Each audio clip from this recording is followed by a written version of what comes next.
큰 나무는 흔들리지 않는다. 다시 말씀 연구 시간이 돌아왔습니다. 오늘은 27번째 당신은 왕같은 제사장이다. 이 주제를 우리가 함께 연구를 하겠습니다. 사람이 자신을 어떻게 이해하느냐에 따라서 자신의 행동과 역할과 태도가 달라집니다. 자신의 정체성이라 하지요.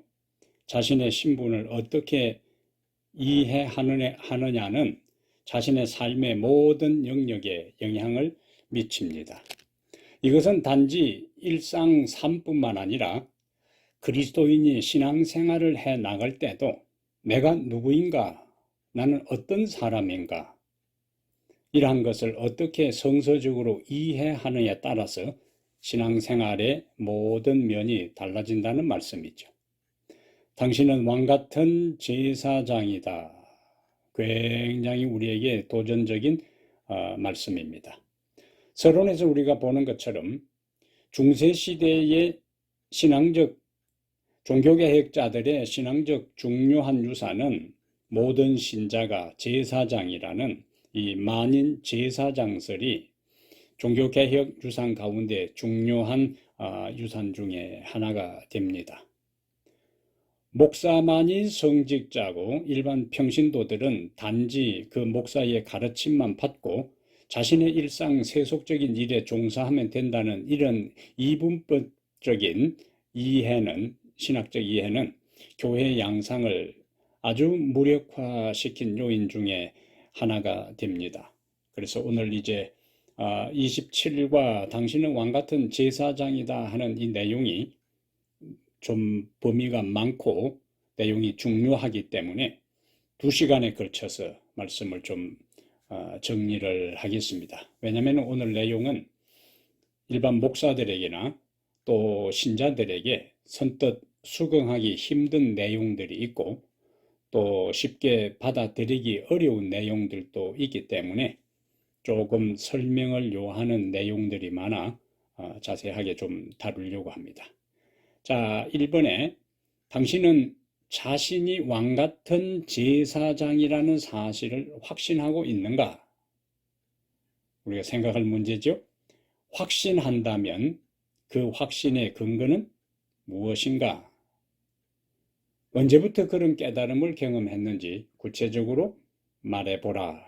이는 각자가 생각을 좀 공부를 하면서 이 말씀을 함께 그룹 스터디를 하게 될 때 아직 그것을 깨달지 못했는지 아니면 그것을 깨달았는지 어떤 계기로 그것을 깨달았으며 그 깨달음 이후에 내 삶이, 내 신앙이 어떻게 달라졌는지를 함께 나누는 시간을 가지면 좋겠어요.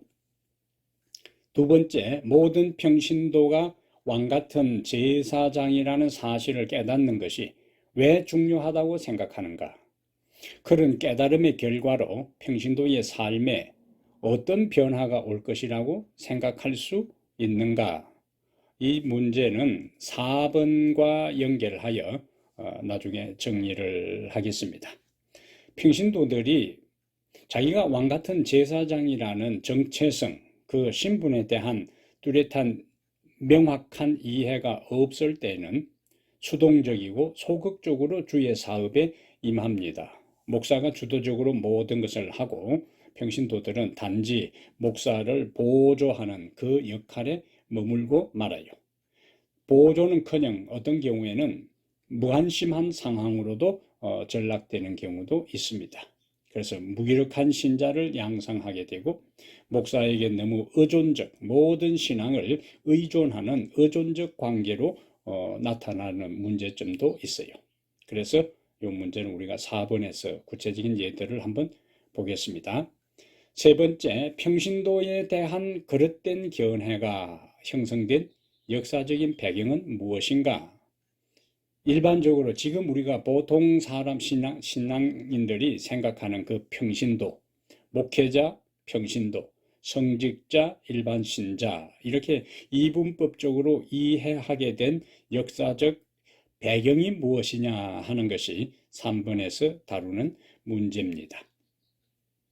성경적이 아닌 것이 성서적인 것처럼 이미 우리의 의식 속에 또 교회 문화 속에 이미 뿌리를 내리고 있거든요.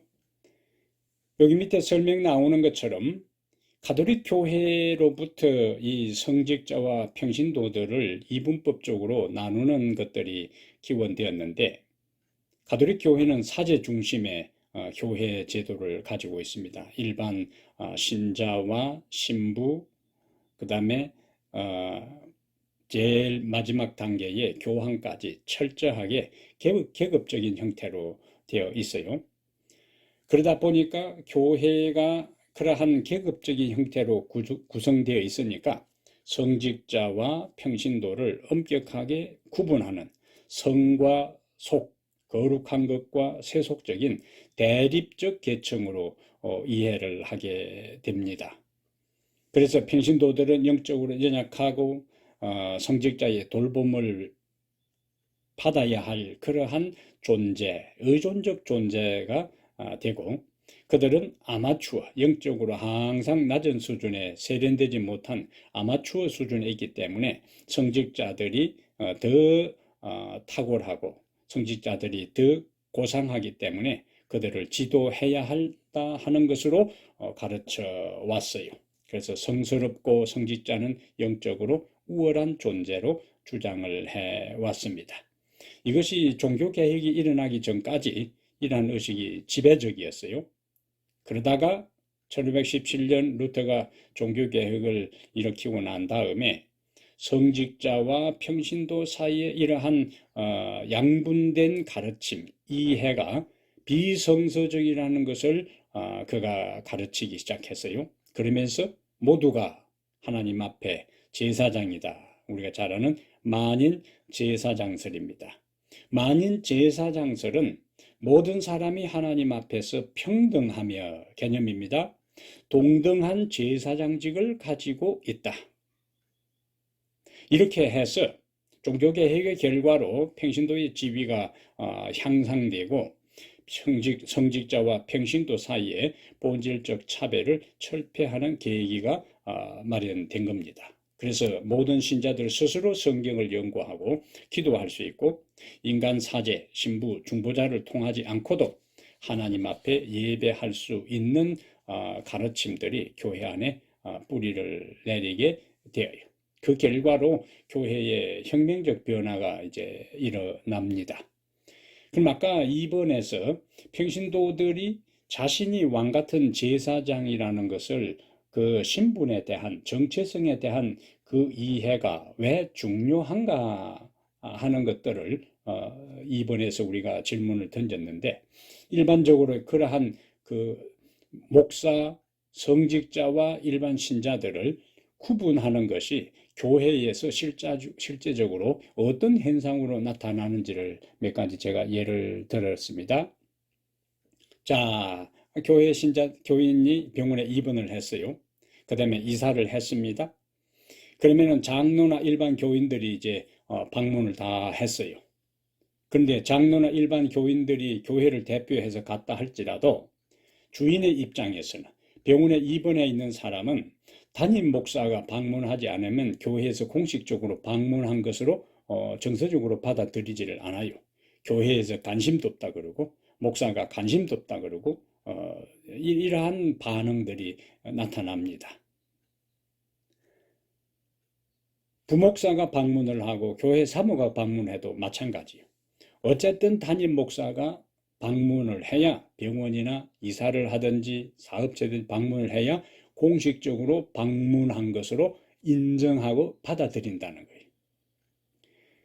그 다음에 일반적으로 환자를 위한 기도도 다른 사람이 드리는 기도보다 목사의 기도가 더 능력이 있는 것으로 기대하고 기도 부탁을 해요. 영빨이라 그러잖아요. 영권이라 그러잖아요. 그 다음에 네 번째, 영혼을 구원하는 일들도 목사의 주업으로 생각을 해요. 목사만의 주업으로 생각을 합니다. 신자들은 뭐 하는가? 일주일 동안 열심히 일하고, 그 다음에 교회 와서 헌금하고, 자기 맡은 부수적인 일을 하고, 예배 출석하고, 헌금 드리면서 자신의 일상의 일들에 종사하면 된다 하는 이 하나님의 사업에 대한 것도 목사에게 전적으로 맡기고 신자들은 일상의 삶에만 전념하는 것으로 이런 현상들이 나타나게 돼요. 교회가 힘을 상실하는, 능력을 잃어버리는 그러한 문제점으로 드러나게 됩니다. 그러면 5번에 가서 평신도에 대한 성경적 견해가 무엇이냐? 그럼 성경에서 평신도라는 말의 의미가 무엇이고 오늘날 우리가 이해하는 평신도라는 개념하고 어떤 차이가 있는지에 대한 것들을 5의 1에서 한번 보겠어요. 우리가 평신도, 레이멘이라고 부르는 이 말은 헬라어 라오스에서 왔습니다. 이 라오스라는 이 의미는, 단어는 선택된 하나님의 백성이라는 의미예요. 선택된 하나님의 백성. 그런데 이 라오스, 선택된 하나님의 백성이라는 의미 속에는 평신도와 성직자를 구별하는 요소 내용이 전혀 없습니다. 평신도라는 말은 성경에서 결코 이 라오스라는 말은 목사와 대조되고 구별되고 대비되는 언어로서 사용되지 않았어요. 그것은 목사를 포함한 모든 그리스도인들을 다 라오스라, 평신도라 그렇게 부른 거예요. 그래서 신약에서는 그리스도를 따르는 자들, 예수님을 믿는 모든 사람들은 봉사를 위하여 다양한 은사를 가진 하나님의 백성, 라오스, 평신도입니다. 그래서 라오스, 평신도라는 말 안에는 성직자도, 보통 일반적으로 말하는 성직자도 평신도도 구분하지 않고 포괄적으로 사용하는 용어다 하는 것을 먼저 개념적으로 이해를 하면 좋겠어요. 예수님의 삶은 우리에게 모든 면에서 모델이 되고 우리가 어떻게 우리의 일상의 일을 하며 그 일을 어떻게 이해하고 받아들여야 할 것인가에 대한 모델이 되는데 예수님은 바로 그것을 우리에게 보여주셔요. 정로기는 80페이지에 우리 구주의 지상생애의 대부분이라 그랬어요. 나사렛 목공장에서 고생스러운 일을 하시면서 보내셨다. 생명의 주께서 농부와 노동자들 사이에서 알아주지도 않고 존경하여 주지도 않는 가운데서 지내실 때에 부림을 받는 천사들이 그를 수종하였다. 그러니까 하나님의 천사들이 예수님을 수종던 것이 예수님이 30세 이후에 공식적인 메시아 사역을 할 때에 비로소 천사들이 그를 수종던 게 아니고 그가 노동자들 사이, 농부들 사이 일상에 외행적으로 비천한 일을 할 그때가 또 천사들이 예수님께 수종되는 거예요. 그래서 그는 그의 비천한 직장에서 일하실 때에도 그가 병자를 고치시고 갈릴리의 거친 물결 위로 걸어가셨을 때와 같이 충실히 당신의 사명을 이해하셨던 것이다. 그러므로 우리는 가장 천한 의무와 가장 낮은 지위에 있으면서라도 예수와 동행하며 동력할 수 있는 것이다. 여기 중요한 표현이죠. 가장 천한 의무와 가장 낮은 지위에 있으면서라도 예수와 동행하며 동력할 수 있다. 하나님 사업을 할 수 있다는 거예요. 성령에 종사할 수 있다는 의미가 되겠습니다. 만일 그가 참다운 그리스도의 제자일 것 같으면 그는 자기의 신앙을 그가 행하는 모든 일에 실천하며 사람들에게 그리스도의 정신을 드러내게 될 것이다. 자기 행하는 모든 일에 신앙을 실천하고 사람들에게 그리스도의 정신을 드러내게 될 것이라고 했어요. 직공들도 갈릴리의 산간에서 비천한 생업으로 수고하신 자의 건실하고 충성된 대표자가 될 수 있을 것이다. 그리스도를 믿노라고 하는 각 사람은 다른 사람들로 하여금 자기의 선행을 보고 자기의 조물주와 구주를 영화롭게 할 수 있도록 행하여야 할 것이다. 그러니까 우리의 일상의 세속적인 일과 하나님의 사업을 하는 것, 하나님의 영광을 드러내는 것, 주님의 품성을 드러내는 것들이 구분이 없다는 거예요. 전도하고 성경 가르치고 예배 드릴 때만이 아니라 일상의 모든 일을 하는 가운데서 그 일을 통해 하나님을 드러내기 때문에 거기에는 성직자와 평신도의 구분이 있을 수가 없는 겁니다. 이러한 의식이 우리 일반 신자들에게 굉장히 중요한 것이지요. 내가 하는 그 일이 목사가 설교를 준비하고 성경을 가르치고 전도를 하는 그 일 못지않게 내가 사는 삶의 자리, 현장에서 하나님을 드러내는 거룩한 부르심을 받은 성직자라는 의식, 이 인식, 이 의식, 깨달음이 굉장히 중요하다는 말씀이 되겠습니다.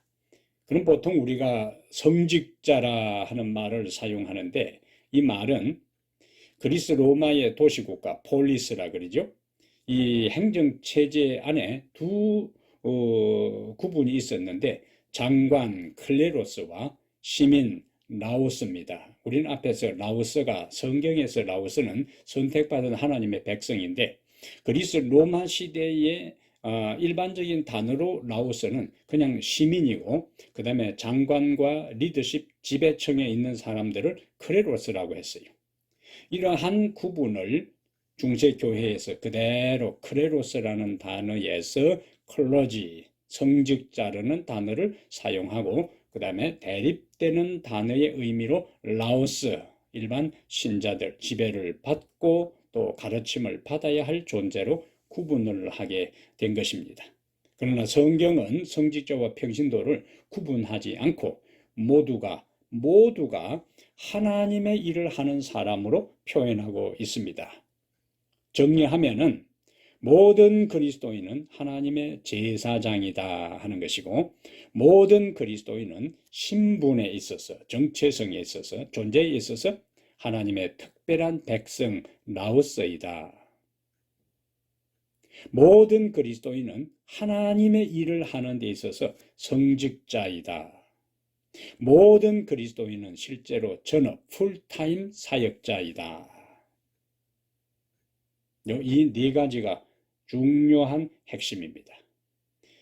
그러면 이제 의문이 생기지요. 모든 그리스도인이 제사장이라면은 목사는 도대체 뭘 위해 존재하느냐? 목사의 역할에 대한 것들은 목사의 기능, 펑션에 대한 것은 일반 신자들의 역할과 목사의 역할이 성경적으로 어떻게 다른가 하는 것을 우리가 보겠습니다. 정리하면은 신분에 있어서는 일반 신자들이나 목사들이 하나님 앞에서 하등의 차이가 없어요. 신분적으로는 똑같습니다. 여기 조금 이제 의아한 생각이 들 수 있지만 성서적으로 그래요. 그 다음에 펑션, 기능, 역할에 있어서 일반 신자들과 목사의 역할이 다릅니다. 이것을 정확하게 구분해야 돼요. 신분과 역할. 신분은 동등하고 역할의 차이가 있다. 그것을 우리가 마지막에 가서 보겠습니다. 6번에 가서요. 다음의 두 구절에서 우리가 발견할 수 있는 진리는 무엇인가? 특히 이사야와 계시록의 말씀이라는 것이 어떠한 의의를 가지고 있는 것인지 주목하라. 이사야 61장 6절에 오직 너희는, 여기 너희는 여호와의 제사장이라 일컬음을 받을 것이라. 사람들이 너희를 우리 하나님의 봉사자라 할 것이며. 근데 이사야 61장 6절에서 너희는 여호와의 제사장, 하나님의 봉사자라고 했을 때에 61장 1절과 2절은 메시아에 대한 예언인데 이 메시아에 대한 예언대로 예수님께서 침례를 받으시고 그 다음에 광야에서 사단과의 싸움에서 승리한 다음에 고향을 방문해서 이사야 61장을 이야기하면서 자신의 메시아 선언을 하는 것을 우리가 보게 되잖아요. 그것이 계시록 1장 6절과 20장 6절에도 이미 신약시대입니다. 그의 아버지 하나님을 위하여 우리를 나라와 제사장으로 삼으셨다 그랬고 계시록 20장 6절에도 첫째 부활에 참여한 사람들을 가리켜서 여기는 모든 각 시대에 구원받은 하나님의 백성들이 첫째 부활에 참여하잖아요. 첫째 부활에 참여한 사람들을 하나님과 그리스도의 제사장이 되어 1000년 동안 왕노릇한다고 했으니까 계시록 20장 6절에도 각 시대에 구원받은 모든 사람들을 제사장으로 불렀어요. 여기에는 목사나 신부나 이런 성직자 계급하고 구분하지 않고 구원받은 모든 사람들을 제사장이라 하는 것이 성경의 가르침인 겁니다. 그럼 7번에 가서 구약시대의 제사장들은 우리가 아는 대로 출애굽기 30장 30절에 너는 아론과 그의 아들들에게 기름을 발라 그들을 거룩하게 하고 그들이 내게 제사장 직분을 행하게 하고, 그러니까 구약시대에는 아예 레위지파 아론의 계열의 제사장 직분들이 세습하면서 딱 그대로 정해져 있어요.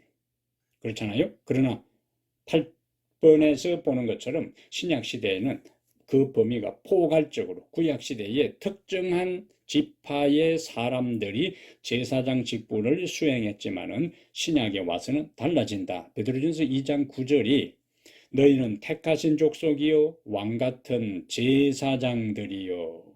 여기 너희는 하는 것이 베드로전서 1장부터 2장 전체를 연결해 보면은 특별한 구약시대의 레위 지파를 가리키는 것이 아니고 예수님의 복음을 받아들이는 일반적인 모든 하나님의 백성들을 지칭하는 것을 우리가 알 수가 있습니다. 그래서 왕같은 제사장들은 신약에 더 이상 레위 지파가 존재하지 않고 아론의 후손들도 없는 가운데 예수 그리스도의 복음을 받아들인 모든 사람들을 성경 신약에서는 제사장들이라고 부른다 하는 거예요. 그러니까 그 제사장들이라는 안에는 목회자뿐만 아니라 일반 신자들까지 포괄적인 의미로 다 제사장이다. 그러면 제사장이라면은 10번에 가세요. 우리가 성직자나 일반 신자들 포함하여 다 제사장이라면은 어떤 특권이 있는가? 하나님께 직접 나갈 수 있는 특권이 있다는 거예요. 구약시대에는 제사장만이 성전에 직접 나아가서 하나님께 들어가서 제사를 드릴 수가 있었어요. 그 제사장의 특권입니다. 구약시대 제사장의 특권은 직접 하나님 앞에 면전으로 나갈 수가 있었어요. 그런데 히브리 10장 19절 20절에 형제들아 우리가 그래 예수의 피를 힘입어 성소에 들어갈 담력을 얻었나니, 여기 일반 제사장들이 아니고 우리가 그래요. 예수 믿는 모든 사람들이 예수의 피를 힘입어 성소에 들어갈 수 있다고. 성소에 들어갈 수 있는 이것은 제사장이 들어갈 수 있는 일인데 우리가 들어갈 수 있는 것은 우리가 제사장이라 하는 이야기입니다. 그리고 구약시대에는 제사장이 성소에 들어가고 제사장을 통하여 백성들이 성소에 제사를 드릴 수가 있었는데 더 이상 우리가 그럴 필요가 없다는 거예요. 예수님 외에 더 이상 인간 중보자가 필요가 없는 겁니다. 그러면 우리가 하나님께 직접 나갈 수 있는 제사장이라고 우리의 정체성, 우리의 신분을 이해하게 될 때에 우리의 삶에 어떤 변화가 있을까요? 마음가짐이 다르지요. 행동 거지가 다르지요. 왜냐하면 구약시대의 제사장이 성소를 출입할 때는 물두멍에다가 항상 손발을 씻었잖아요. 그리고 얼마나 자신을 살피고 그리고 이마에는 여호와께 성결이라는 금패를 두르고 하나님 앞에 나갔으니까 언제나 자신의 삶을 경건하게 성결하게 구별되게 하는 것이 구약의 제사장들의 삶의 모습이었습니다. 근데 신약에 와서 모든 그리스도인들이 하나님 앞에 제사장으로 나간다 할 때 우리의 삶을 함부로 살 수가 없지요. 허투루 행동하고 말하고 처신할 수가 없습니다. 그래서 예수 믿는 모든 사람들은 다 그 하나님 앞에 나가는 거룩한 제사장이라 할 때 우리의 삶의 질이, 태도가, 모습이 달라지게 되는 겁니다. 앞에 서론에서 이야기했던 것처럼 내가 누구냐, 내 신분과 내 정체성을 어떻게 이해하느냐에 따라서 우리의 태도가 달라지는데 우리의 신분은 거룩한 제사장이다. 달라집니다. 우리의 삶의 의식과 태도들이. 자, 우리가 하나님께 직접 제사장으로서 나간다면은 그 특권이 뭐냐? 로마서 8장 15절에 너희는 다시 무서워하는 종의 영을 받지 아니하고 양자의 영을 받았으므로 우리가 아빠 아버지라 부르짖느니라. 직접 나가는 특권을 가진 우리에게 주어진 첫 번째 축복이 뭐냐? 하나님을 아버지라 부를 수 있다는 거예요. 친밀감입니다. 관계성이요. 히브리 4장 16절에 그러므로 우리는 긍휼하심을 받고 때를 따라 돕는 은혜를 얻기 위하여 은혜의 보호자 앞에 담대히 나아갈 것이니라. 여기는 때를 따라 돕는 은혜를 얻기 위해 은혜의 보호자 앞에 언제든지 드나들 수 있는 은총을 우리가 가질 수 있어요. 제사장으로서. 그 다음에 요한복음 16장 23절에 그날에는 너희가 아무것도 내게 묻지 아니하리라. 내가 진실로 너희에게 이르노니 너희가 무엇이든지 아버지께 구하는 것을 내 이름으로 주시리라. 무엇이든지 담대하게 구할 수 있고 그 다음에 그것을 얻을 수 있는 거예요. 왜? 우리가 그의 자녀로서 하나님 앞에 나갈 수 있으니까. 요한일서 1장 9절은 예수 그리스도가 우리의 제사장이고 우리가 그에게 죄를 고백할 때 모든 죄를 깨끗하게 용서받을 수 있는 그러한 것들을 여기서 말씀하고 있습니다. 자, 11번에 가서 그래서 제사장으로서의 첫 번째 특권은 하나님 앞에 나갈 수 있다 하는 것이고, 자, 11번에 우리는 제사장으로 하나님께 영적 제사를 드릴 수 있는 특권을 가지고 있다. 두 번째 특권은 하나님께 제사를 드릴 수 있는 특권을 가지고 있다. 구약시대에 제사장이 하나님께 나가고 뭐하러 나가는가? 제사 드리러 나갈 수 있는 거예요. 그래서 우리도 신약시대에 와서 하나님께 나갈 수 있고 그 다음에 하나님께 나갈 때 하나님 앞에 제사를 드리는데 우리가 드리는 제사의 내용들이 성경에 자세하게 몇 가지가 나옵니다. 자, 예수 그리스도를 믿는 자들은 11번의 1요. 제사장으로서 무엇을 해야 하는가? 너희도 산돌같이 신령한 집으로 세워지고 예수 그리스도로 말미암아 하나님이 기쁘게 받으실 신령한 제사를 드릴 거룩한 제사장이 될지니라. 여기 신령한 제사를 드리는 자가 바로 제사장인데 베드로전서 2장 5절에서 너희 바로 예수 믿는 모든 사람들 일반적인 너희가 제사를 드릴 제사장이라고 말씀하고 있는 겁니다. 자, 제사를 드린다면 구체적으로 무슨 제사를 드리는가? 그게 2번이요. 신령한 제사, 영적 제사는 무엇을 말하는가? 로마서 12장 1절에 그러므로 형제들아 내가 하나님의 모든 자비하심으로 너희를 권하노니 여기 너희 몸을 하나님이 기뻐하시는 거룩한 산 제물로 드리라. 이는 너희가 드릴 영적 예배니라. 제사장은 하나님 앞에 제물을 드리는 거예요. 자기를 위해서 제물을 드리고 백성을 대신해서 제물을 드립니다. 그러면 신약시대에 우리가 하나님의 제사장들이라면 우리는 어떤 제물을 드리는가? 바울은 로마서 12장 1절에서 우리 몸을 하나님 앞에 제물로 드리라는 거예요. 여기 몸을 제물로 드리라는 것은 두 가지 의미로 하나는 우리의 몸이 하나님의 제물이 될 뿐만 아니라 우리의 몸이 하나님의 성령이 거하는 성전이 되기 때문에 우리 몸을 하나님 기뻐하시는 제물로 드리라는 것은 우리의 몸의 상태를 최상의 상태로 거룩하고 깨끗하고 건전하게 보존해야 된다는 개념이에요.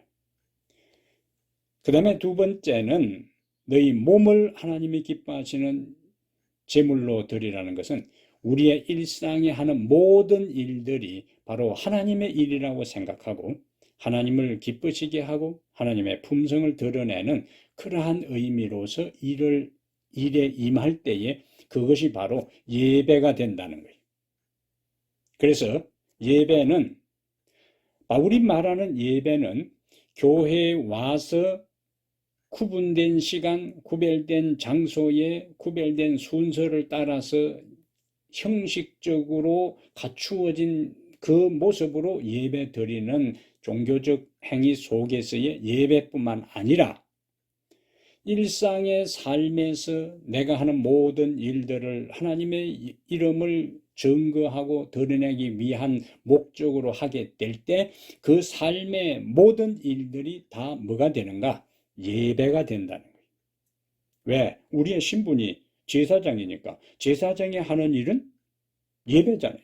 제사장이 하는 일은 예배라. 그러면은 일반 모든 목사와 신자들의 일상의 삶의 모든 것이 예배가 된다면은 하는 일 하나하나가 하나님 앞에 구별된 예배를 드리는 마음가짐으로 모든 일을 하는 것입니다. 그래서 신앙 생활이에요.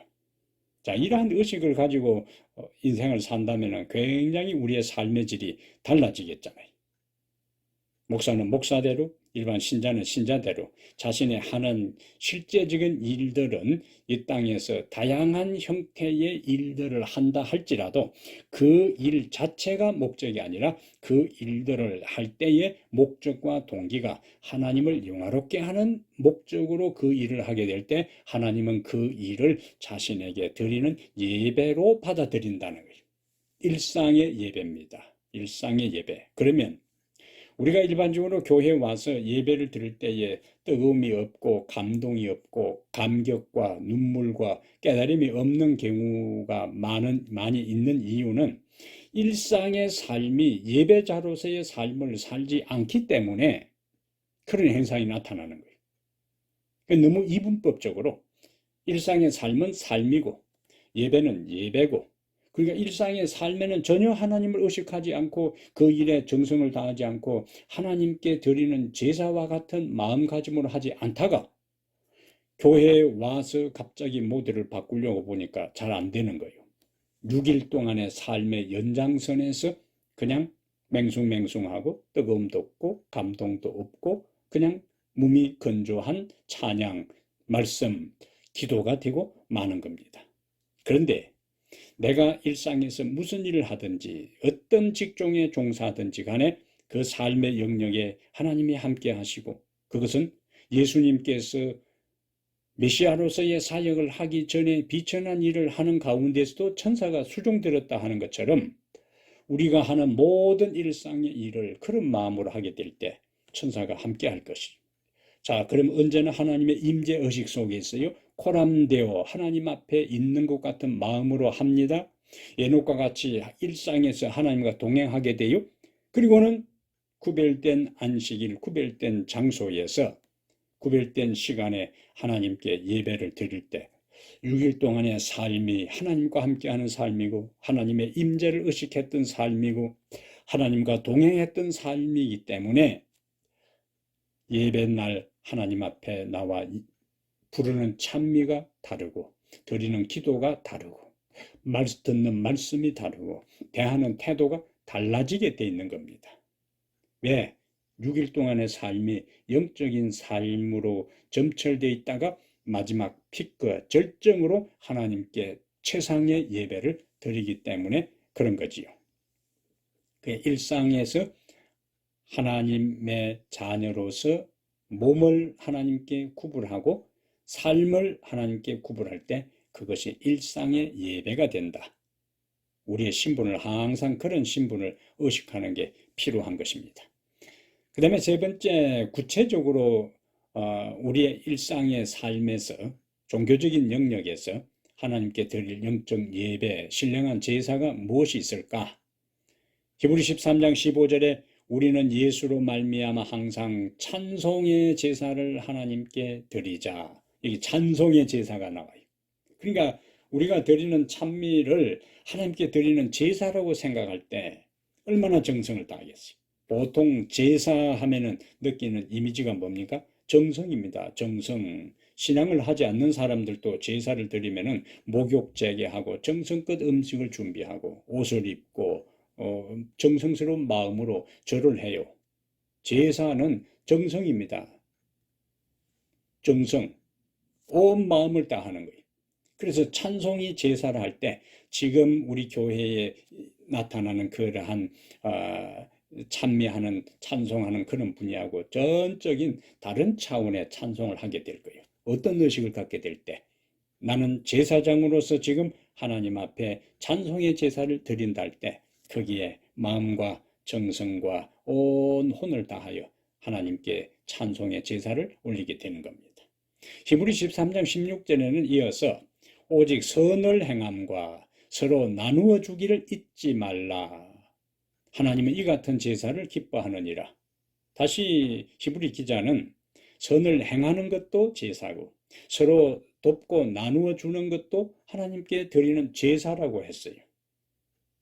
그러면 내가 도움이 필요한 사람에게 아름다운 말을 하고 격려를 하고 위로를 하고 배고픈 사람을 먹이고 헐벗은 사람을 입히고 필요한 사람에게 나누어 줄 때 그 하나하나를 하나님은 무엇으로 인정하신다고요? 제사라고요. 제사.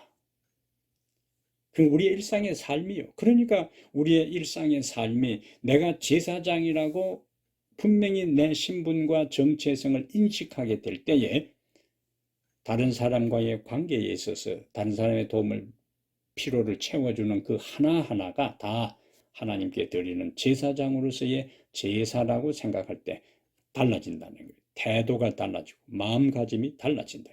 정성이 달라진다는 거예요. 계시록 8장 3절에는 다른 천사가 와서 제단 곁에 서서 금향로를 가지고 많은 향을 받았으니 이는 모든 성도의 기도와 합하여 보좌 앞 금제단에 드리고자 함이라. 제사장으로서 지상성소에서 구약시대에 제사장은 분향을 했잖아요. 그러면 신약시대에 우리가 제사장으로서의 분향, 하나님 앞에 기도하는 것, 그것이 바로 제사장의 역할이라는 것. 구약시대 제사장은 반드시 향을 피워서 하나님께 올렸어요. 백성들이 기도할 동안에. 마찬가지로 오늘날 성도들이 다 제사장이라면 제사장의 역할 중에 중요한 것이 뭐라고요? 분향하는 일이요. 그 일을 뺄 수가 없어요. 하나님 앞에 나가려면 반드시 분향하는 일들이 전제되어야 했던 게거든요. 신자들 한 사람 한 사람이 제사장이라고 의식할 때 기도의 삶을 중단할 수가 없는 겁니다. 그럼 제사장의 중요한 책무 중에 하나, 특권임과 동시에 의무요 권리인 것입니다. 그 다음에 시편 116편 17절에 내가 주께 감사제를 드리고 여호와의 이름을 부르리다. 여기 뭐가 나옵니까? 감사도 바로 제물이라고 했어요. 자, 그렇다면 당신이 날마다 4번에 반복하고 있는 가정과 직장 생활이 하나님께 드리는 영적 제사가 된다는 사실을 확신하는가? 당신의 삶 전부가, 그래서 너희 몸을 하나님께 제물로 바치라는 것은 당신의 삶 전부를 바치라는 거예요. 그것이 제사장으로서 제물을 드리는데 삶을 드리라는 거예요. 이렇게 할 때 우리는 성실하게 정성스럽게 하나님의 일을 하는 것처럼 하루하루 그렇게 살아가게 되는 겁니다. 우리의 삶의 내용과 삶의 질과 삶의 태도가 완전히 혁명적 변화가 일어날 수 있는 것이 뭐냐? 나는 제사장이라는 것. 나는 하나님 앞에 부름받은 제사장이라는 이 의식을 확실하게 말씀을 통해서 깨닫게 될 때에 교회 안에서의 삶과 일상의 삶과 가정에서의 삶과 무엇을 하든지 간에 지금과는 다른 차원의 다른 모습을, 다른 내용의 삶을 살아가게 될 것입니다. 오늘 이제 제사장으로 특권 2가지 여기까지 이제 보았고, 다음 시간에 12번부터 제사장의 또 다른 특권과 또 제사장과 관계되는 내용들을 다음 시간에 다시 한번 자세하게 연구를 하겠습니다. 오늘 연구는 여기까지 하겠습니다. 자, 한 주 건강하시고 또 여러분의 말씀으로 오늘 함께 나눈 말씀들을 여러분의 것으로 소화해서 이 말씀을 듣는 한 사람 한 사람이 먼저 제사장으로서의 깨달음이 있고 그 다음에 다른 사람과의 관계 속에서 그들도 제사장으로서의 깨달음이 있도록 인도하고 안내하는 그 중요한 역할을 잘 감당하기를 바랍니다. 감사합니다. 잠깐 기도하겠습니다. 우리 하나님 아버지, 우리를 제사장으로 부르신 것을 감사합니다. 그 중요하고 엄숙하고 거룩한 직분을 우리에게 주셨사오니 감사합니다. 목사뿐만 아니라 일반 신자들이 다 라오스 하나님의 선택된 백성으로서 예수 그리스도의 복음을 받아들임으로 모두가 다 하나님의 거룩한 제사장이라는 신분으로 우리를 부르셨사오니 이것을 분명히 이해하고 깨닫게 해 주시옵소서. 제사장으로서 일상의 삶이 구별된 삶이 되게 하시고 구별된 생각과 구별된 삶이 되어 우리가 무엇을 하든지 그것이 하나님께 드리는 제사가 되고 제물이 되고 제사장의 사역을 하는 것임을 알고 일상에서 하루하루 살아가게 해 주시옵소서.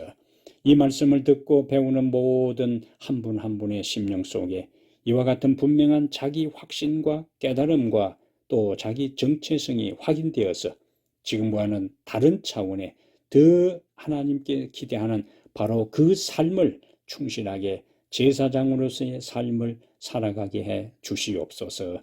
우리 주 예수님 이름으로 기도합니다. 아멘.